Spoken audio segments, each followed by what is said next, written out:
Ibu ini luar biasa saja saya. Dia memberikan jalan, meningkatkan keahlian, talent mereka, sehingga berguna untuk dirinya, bahkan keluarga atau masyarakatnya. Di situ akan ada penghargaan. Di situ otomatis akan ada kesetaraan.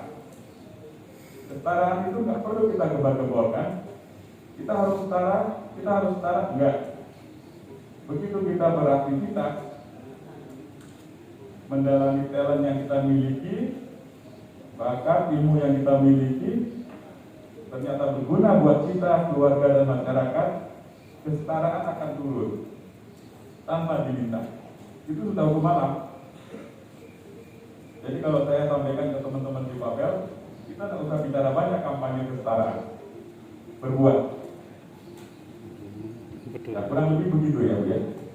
Semoga apa yang menjadi pengalaman kita bisa menginspirasi. Saya berterima kasih. Modulnya bagus-bagus di sini, Bu. Saya sudah minta sama panitia untuk bisa kami sharing. Terima kasih.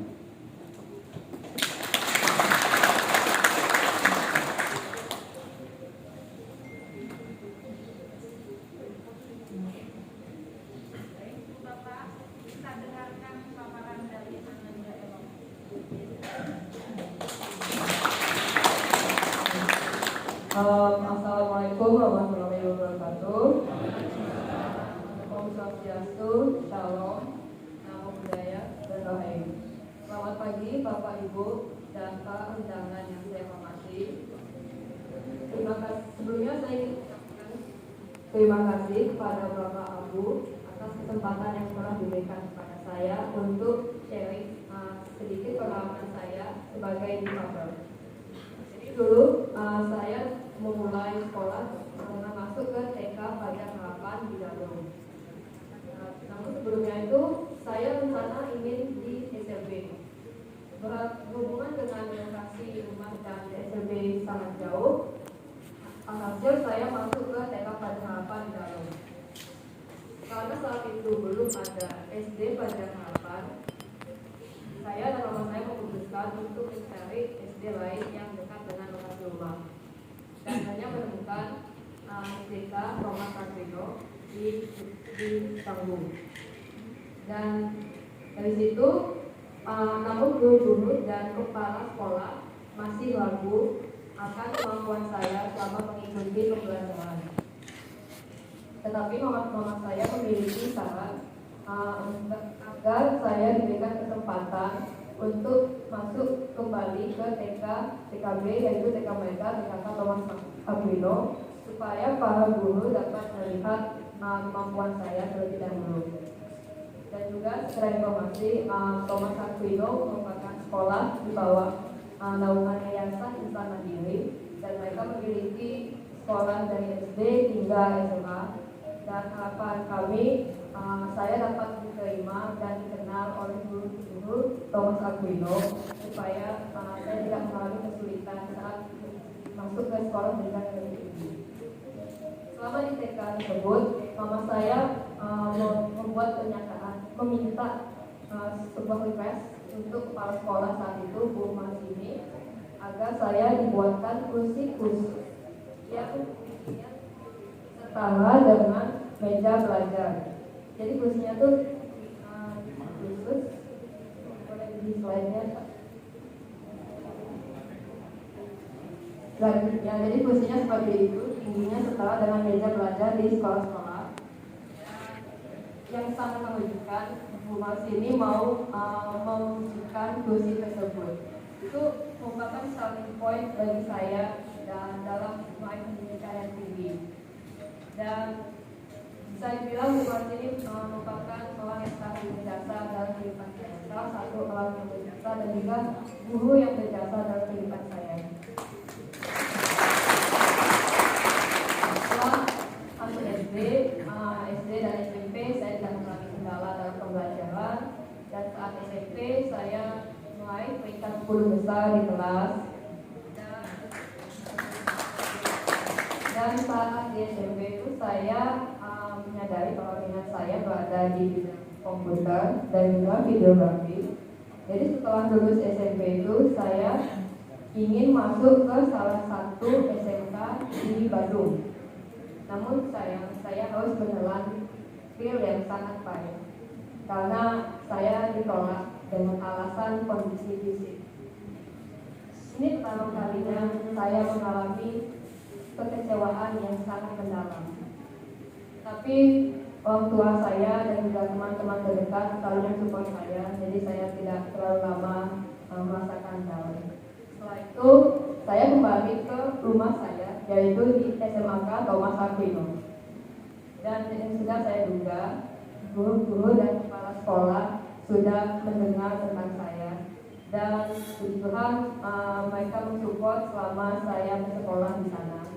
Dan juga tidak ada mengalami kendala, dan untuk nilai juga tidak ada masalah. Saya mendapatkan peringkat 3 besar di kelas. Setelah lulus SMA dan setelah pengalaman pahit ditolak saat SMK, saya belum ada minat untuk melanjutkan studi, dan juga saya belum mendapatkan informasi terkait perguruan tinggi yang inklusif di Bali. Jadi saya memutuskan untuk cuti setahun dengan mengambil beberapa kursus seperti kursus bahasa Inggris, videografi, dan desain grafis, serta membantu mama di tempat kerja agar saya tahu bagaimana suasana di lingkungan kerja itu seperti apa. Selang setahun kemudian, kami mendapat informasi dari rekan kerja mama bahwa Universitas Brawijaya membuka peluang bagi mahasiswa difabel di perguruan tinggi. Akhirnya di tahun 2019 saya mendaftar di Universitas Brawijaya melalui seleksi mandiri penyandang disabilitas atau yang biasa dikenal dengan SPP. Dan di UB ini Bapak Ibu terdapat lembaga yang menyediakan pelayanan untuk mahasiswa difabel yang bernama Pusat Studi dan Layanan Disabilitas Universitas Brawijaya. Jadi mereka menyediakan pelayanan seperti pendampingan untuk teman-teman difabel dan juga pelayanan tutor untuk mereka yang di semester akhir untuk mengerjakan tugas akhir. Di saat itu saya memilih 3 jurusan. Jurusan pertama desain komunikasi visual, yang kedua sastra Inggris, yang ketiga pendidikan bahasa Inggris. Dan Tuhan saya diberikan 3 jurusan tersebut. Dan selama kuliah di UB, saya mendapatkan banyak wawasan dan juga mengenal dunia disabilitas. Selama mengikuti kegiatan-kegiatan dari PSLB UB dan juga AIGAN, sebuah lembaga NGO dari Australia yang bergerak di bidang disabilitas. Serta selama kuliah di sana, saya pertama kalinya berbicara di depan forum internasional dalam acara International Conference of Disability and Diversity Indonesia. Ini yang Bapak Ibu bisa lihat di slide di depan. Ini waktu acara ICDDA di tahun 2019 yang diselenggarakan oleh AIGAN. Dan juga saya mengikuti saat ini aktif di kegiatan disabilitas, komunitas, dan juga di rumah komunitas seperti Komunitas Peduli Inklusi Nusantara atau Kopinus di Malang, serta rumah disabilitas di Denpasar. Saya sangat bersyukur atas prestasi yang saya raih saat ini, dan saya sangat nyangka bahwa saya bisa naik ke atas panggung ini dan berbicara di depan Bapak dan Ibu sekalian. Ini sebagai penutup, izinkan saya untuk memutar satu lagu yang diciptakan oleh salah satu subscriber YouTube saya. Dia merasa sangat terinspirasi oleh saya. Bisa tolong diputar Pak videonya?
saya ucapkan terima kasih Bapak dan Ibu.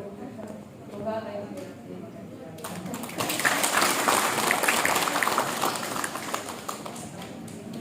Luar biasa dari sudah Bapak.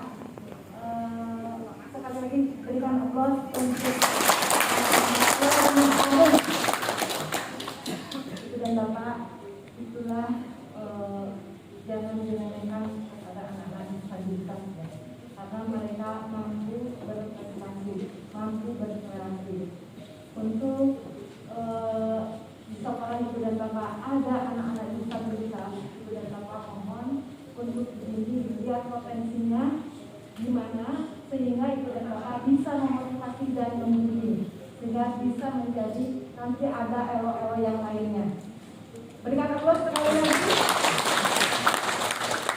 Dari Ibu dan Bapak, mudah-mudahan pengalaman Amanda Elo, pengalaman Pak Agung bisa dipetik oleh Ibu dan Bapak sehingga kita punya inspirasi untuk anak-anak disabilitas di wilayah kerja masing-masing. Sekali lagi kami haturkan terima kasih kepada Amanda Elo, kepada Pak Agung. Semoga kita bisa bertemu lagi di lain kesempatan. Terima kasih. Assalamualaikum warahmatullahi wabarakatuh.